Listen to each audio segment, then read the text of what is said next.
विगत वर्षों की तरह इस बार भी प्रयागराज में साइबेरिया से आने वाले प्रवासी पक्षियों का आगमन हो गया है।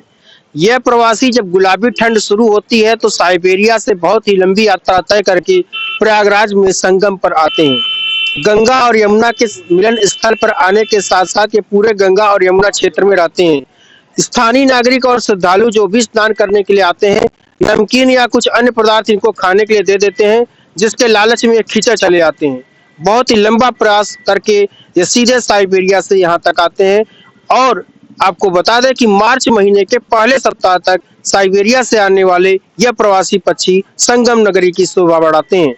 जो संगम नगरी में नाव से स्नान करने जाते हैं वह इन पक्षियों को खाने पीने का सामान दे देते हैं। हालांकि यह पक्षी तट पर भी खाने पीने का सामान ढूंढते रहते हैं। आइए हमारे साथ कुछ स्थानीय नागरिक हैं जो बताएंगे आपको इसके बारे में।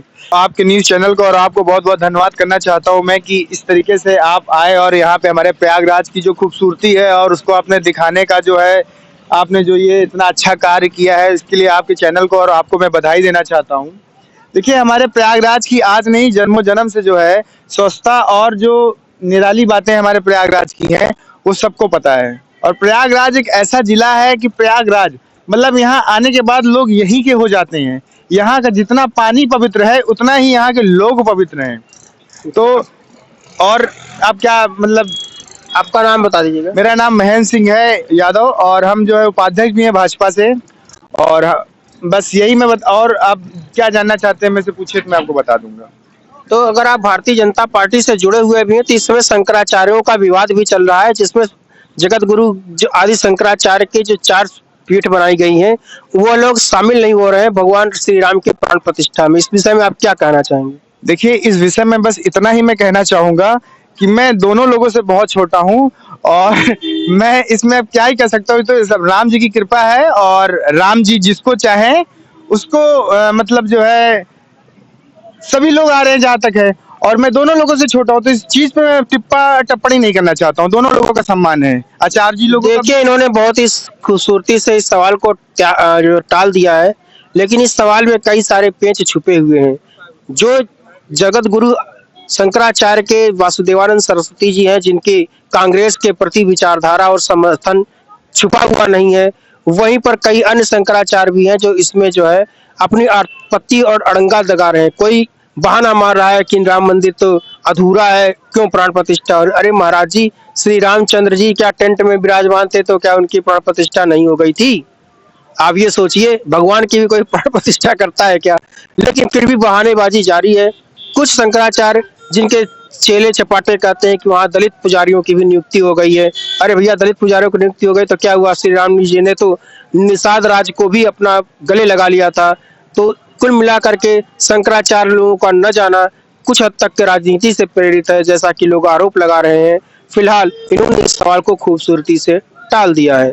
तो हमारे साथ है महेंद्र सिंह यादव जी, जो भारतीय जनता पार्टी के किसान मोर्चा से उपाध्यक्ष उपाध्यक्ष हैं। किस चीज में प्रकोष्ठ में है? किसान मोर्चा के प्रकोष्ठ में खुलदाबाद मंडल के उपाध्यक्ष। इन्होंने बड़ी खूबसूरती से इस सवाल को त्याग दिया है, टाल दिया है। लेकिन फिर भी आपको बताना चाहेंगे कि शंकराचार्य लोगों का निमंत्रण अस्वीकार करना कहीं न कहीं उन्हें संदेह के घेरे में लाता है। वहीं केरल के जो शंकराचार्य हैं उनकी कार्यशैली पर हिंदू जनमानस ने संदेह व्यक्त किया है, क्योंकि केरल में हिंदू धर्म की समाप्ति की ओर पहुंच चुका है। ज्यादातर वहां पर लोग ईसाई धर्म अथवा इस्लाम धर्म को अपना चुके हैं। केरल से ही निकले हुए जगत गुरु आदि शंकराचार्य ने सनातन धर्म को पुनर्गठित किया था, लेकिन उन्हीं की गद्दी पर विराजमान केरल के शंकराचार्य जी ने सनातन धर्म के बचाने के लिए क्या किया, यह भी देखने योग्य बात होगी। कुछ अखाड़े जो है जिन्होंने अपने आप को जो है कुछ अखाड़े जो कि सनातन धर्म की रक्षा के लिए बनाए गए थे, जिनको जगत गुरु आदि शंकराचार्य ने कहा था कि अखाड़े हैं, धर्म पर विपत्ति आएगी तो अखाड़े धर्म की रक्षा करेंगे। लेकिन हिंदू जनमानस का आरोप है कि जहां कहीं भी दंगा फैलता है, हिंदू खतरे में होता है, तो ये अखाड़े कहीं भी नजर नहीं आते हैं। हालांकि कुछ अखाड़ों ने श्री राम जन्मभूमि के लिए और श्री कृष्ण जन्मभूमि के लिए आंदोलन भी किए हैं। इसका भी आपको संज्ञान लेना होगा। तो कुल मिलाकर के जो वर्तमान समय में चल रहा है कि श्री राम की प्राण प्रतिष्ठा का आरोप लगाना कि यह मंदिर अधूरा है या कोई अन्य टाल-मटोल संदेह के घेरे में पैदा करता है शंकराचार्यों की और उनकी जो श्रद्धा व्यक्ति है उसको भी संदेह के घेरे में हिंदू जनमानस ने कहा है कि हम इन पर संदेह करते हैं। आपको बता दें कि श्री रामचंद्र इस समय भी टाट के ही मंदिर में विराजमान है।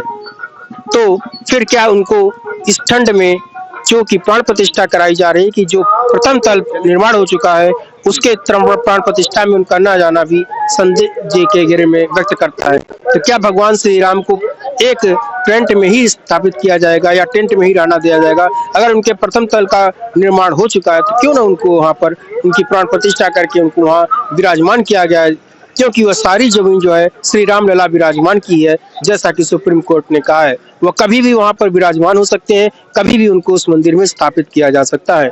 और आपको बता दें कि जैसा कि लोगों का आरोप है कि इस मंदिर में बनाने में सरकार ने अरबों रुपए खर्च किया है, तो आपको बता दें पूरी जानकारी यह है कि जैसा कि लोग बताते हैं कि इस मंदिर में श्रद्धालुओं द्वारा दिए गए दान के पैसे से ही पूरे मंदिर का निर्माण कार्य किया जा रहा है। बहरहाल आप देखिए हमारे साथ प्रयागराज के संगम की खूबसूरती, जिसमें कि आपको प्रवासी साइबेरियन पक्षी आपको नजर आ रहे हैं और इन्होंने तट पर भी अपना डेरा बना लिया है। तो जब भी आप संगम में आए उनको नमकीन या जैसा कुछ अन्य पदार्थ भी खाने को दे दें। मैं राकेश इस्पाहान।